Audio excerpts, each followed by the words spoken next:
Hey everybody, we're back, or at least I am back. I'm so sorry for the long delay. The semester got started right away in the new year, and things have been busy.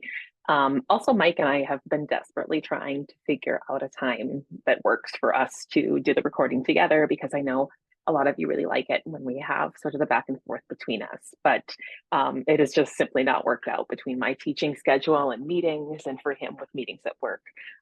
It has been basically impossible. So I'm just going to give this one a go on my own. And hopefully for the next one, Mike will be back with us. But yeah, welcome back. I'm Natalie, and I'll be taking you through the next little bit of God of War 2018 as we work our way through this game and onwards to Ragnarok, which I'm very excited to be playing on my own. And hopefully, if you're interested at all, I can maybe even set up some sort of live streams once I have a better sense of what I'm doing. Haven't got nearly as much practice time as I'd like, so I'm maybe not confident enough in committing to something like that just yet. But if you're interested, I'll try to devote some time to training. So what Mike said is that where the videos that he sent me is where he goes back to get the Blade of Chaos. The videos, there's two of them. There's first a short one of him fighting and dying to a Valkyrie, and then some lore once he beats her, and then some more running around, and another encounter with Modi because we killed Magni. So let's dive in. Excited to be getting back into this. We are approaching our reading week here at the University of Alberta. So I feel like this is a really nice way to kick it off is by getting to come back on here and playing through this a little bit. So, all right, this is the Valkyrie video.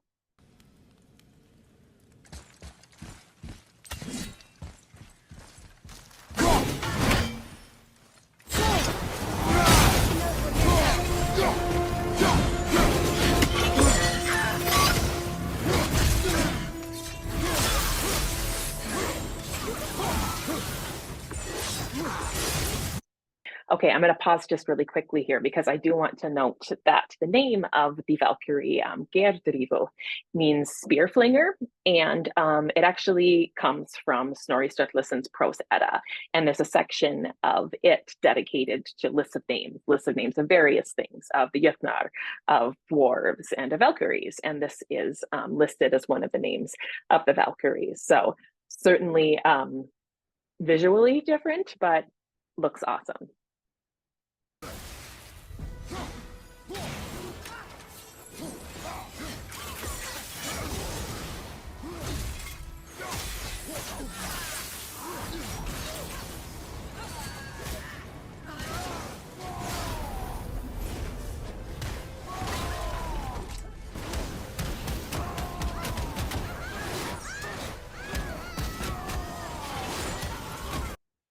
Okay, so Mike has now died at the hands of the Valkyrie. So let's dive into the second video where we get some lore surrounding this.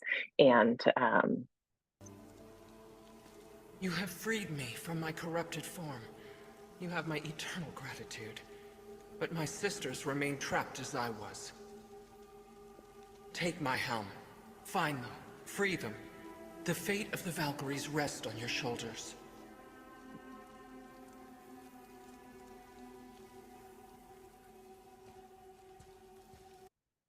okay, so I am going to pause really quickly here. I really love the visual of the Valkyrie.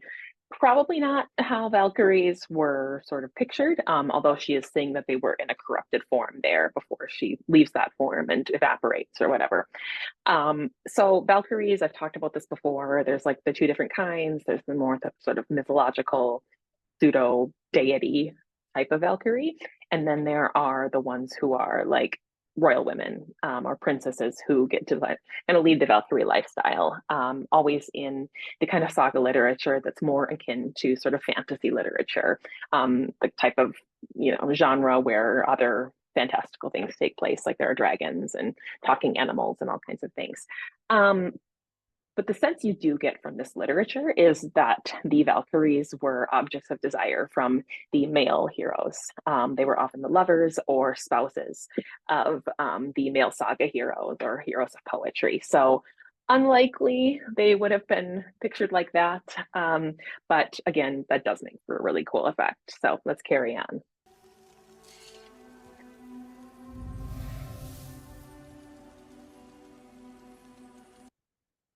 And a very cool helm, albeit horned. The fate of the Valkyries. Sounds pretty important. That's putting it mildly, lad. What do you know of them? A fair question, and yet not one easily answered. I know more than most, but much of their history is veiled in secrecy. My own experience with the Valkyries ends with my imprisonment. You are avoiding the question ahead. As I said, brother, it's complicated. I don't know why or how they become such wretched creatures. Perhaps if we can free more of them. You want us to fight more of those things? The fate of the Valkyries, lad. A more worthy endeavor there is not. It will be dangerous. Well, that hasn't stopped you before, eh? That's the spirit.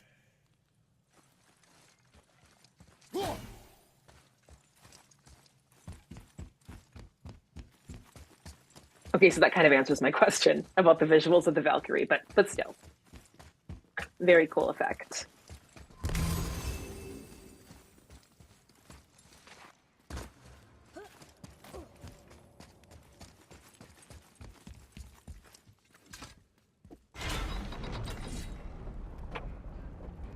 I will also say that I was a little bit scared when I started playing this because I was not always sure whether Atreus could jump quite as far as I could, but turns out he can.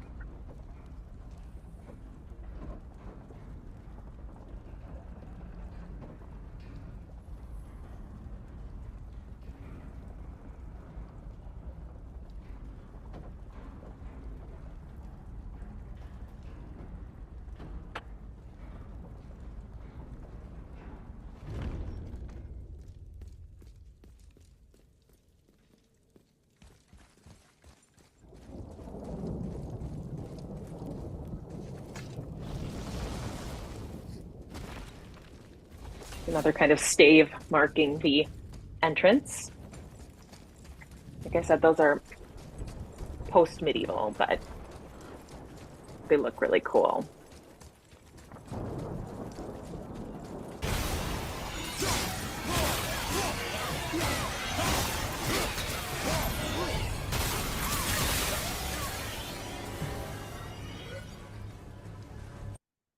Okay, Mike, this is where I really need you to tell me what is going on here and what this portal is that's going on.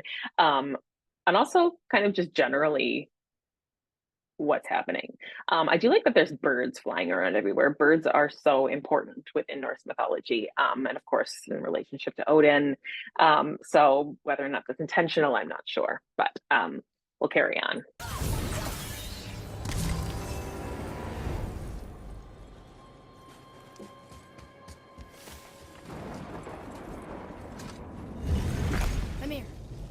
If you knew all along that we are gods, why come up with this story about Odin trying to follow us to Jotunheim before we get there or whatever? Isn't it a lot simpler if they want us dead because we're gods? And they think we're a threat? I suppose we can't rule it out. But Odin's ways are subtle, and his purposes are... Enough about Odin and his whole stupid family.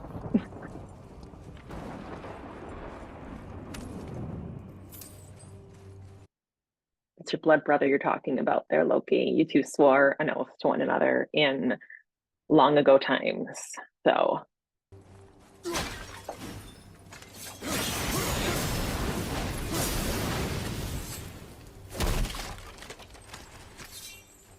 just don't lift the lid.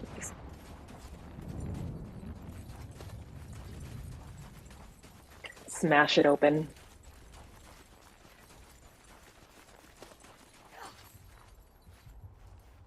Whatever. Whoa! I suppose that's Odin's doing too. Nice try.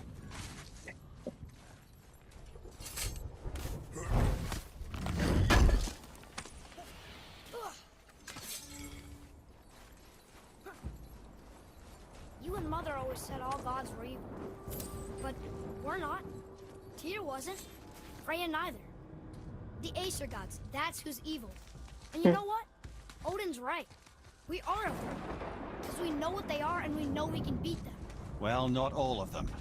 Not yet. Magni did his worst, and he's dead. They're no better than us, and they're gonna be sorry they picked this fight.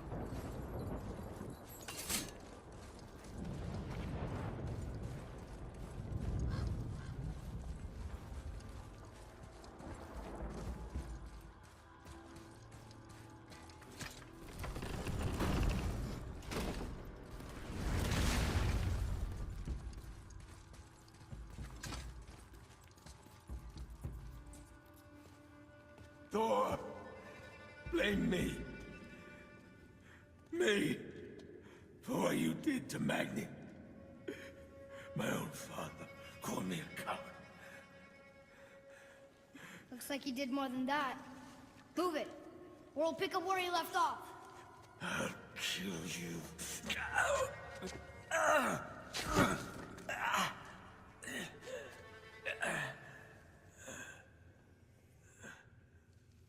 No. He is beaten. Not worth killing. He should pay for what he said about Mother. I said no. But we're gods. We can do whatever we want. That's what I said to your mother, right before I gave it to her. What are you doing? This is a much better knife than Mother's.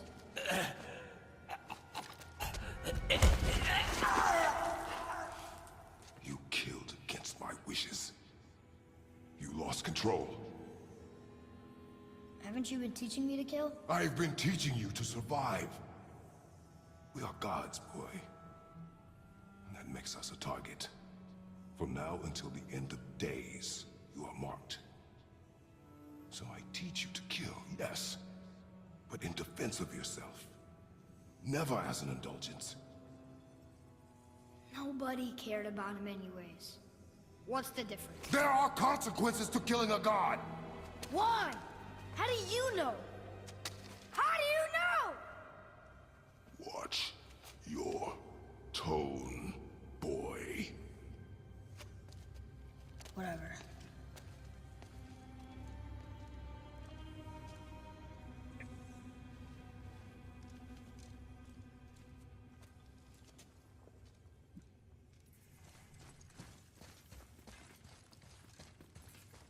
That was some very low-key like behavior right there.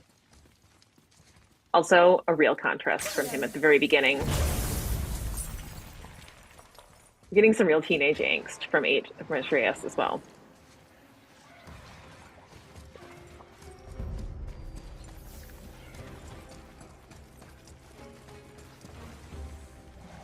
I'm behind!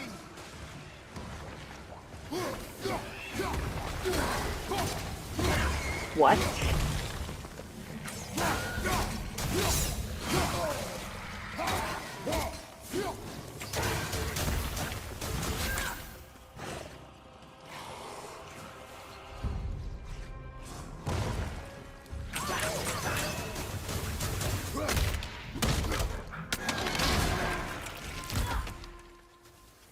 Take care of that one. What are they? Keep your wits about you, boy. If Modi found us, Baldur cannot be far. Good. I have a few words for him too. No, you do not. You will leave him to me. So you can kill him. Because that's what we do to our enemies, right? Does he do the same to us? I will do only what is necessary. And I'll help. No. I've seen this language before. Yeah, so I'm presently like playing the beginning of the game, and I haven't gotten too far yet, and it's pretty amazing to be watching this part right now because the contrast of Atreus from like the parts I'm playing is the pretty stark. Not yet.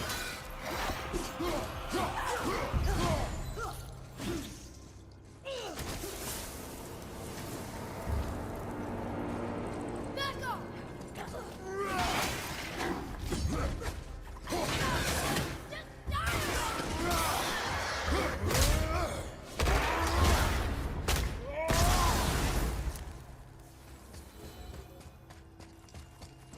Yeah, it's a pretty stark contrast is what I was saying. I'll try to pause from now on when I'm okay. We have more Draegar.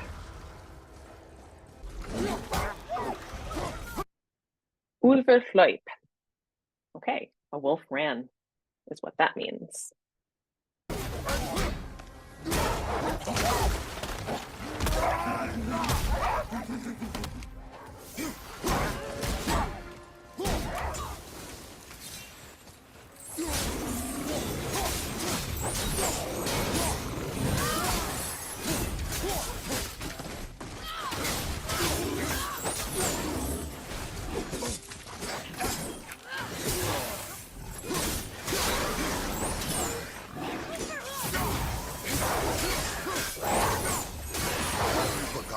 Training. Oh, are you talking to me? Thought you didn't like my tone. He is such a teenager.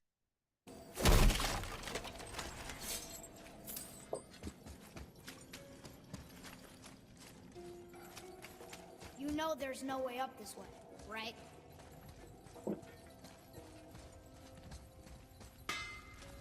Hey, what's with you two? All clammed up and scowling? It's like you finally noticed everything smells like shit. Oh, don't worry. I'm sure they'll be back to yelling at each other momentarily. Well, have fun shutting up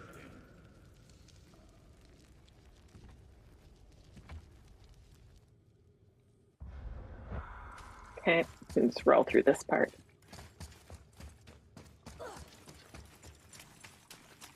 They're getting so sick of each other at this point. But also more comfortable in their relationship to one another.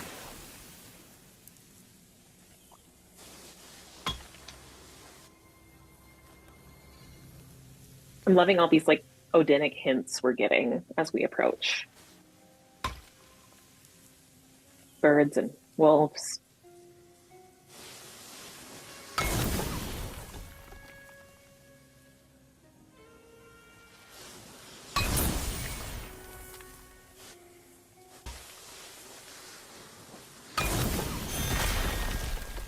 There's the stave. There's another one of those staves. The late medieval or post-medieval, it's not even medieval, it's early modern Icelandic staves. Okay. Hidden Chamber of Odin. Ooh.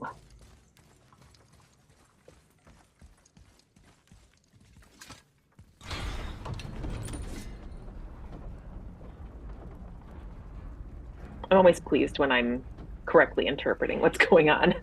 So with all of the things, sort of the hints we've been given, birds and wolves and all of that, like I said, um,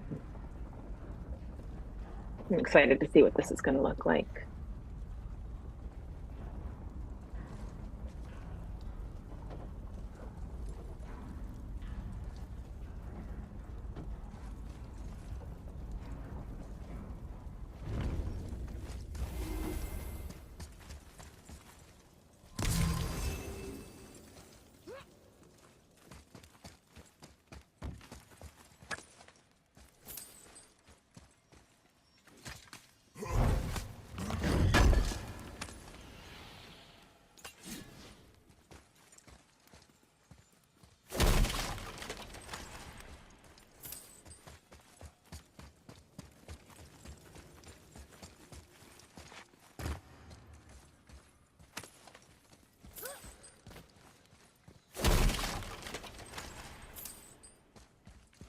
A Valkyrie. We have to save her. Think before you act. Are we prepared to face such a powerful foe? I'm ready if you are. Aye, same here, if that counts for anything. All right, so we are pretty much finishing up where we started, which is with a Valkyrie. So I'm really excited to have reached this point in Odin's chambers. And yeah, I hope it's going to be okay for me to just be doing this solo for a little while, just so we can keep the momentum going. Hopefully Mike can join in again when his schedule allows. And yeah, please let us know if you have any questions, if there's anything that I completely overlooked or that you want me to elaborate on more. Feel free to drop it in the comments. And thanks so much, as always, for your support of our little channel and what we're doing here. It's so much fun for me to be able to go through this game. And I'm really looking forward to continuing on with Ragnarok and then hopefully exploring other games that feature Norse mythology and the Viking Age. So all right, until next time, bye.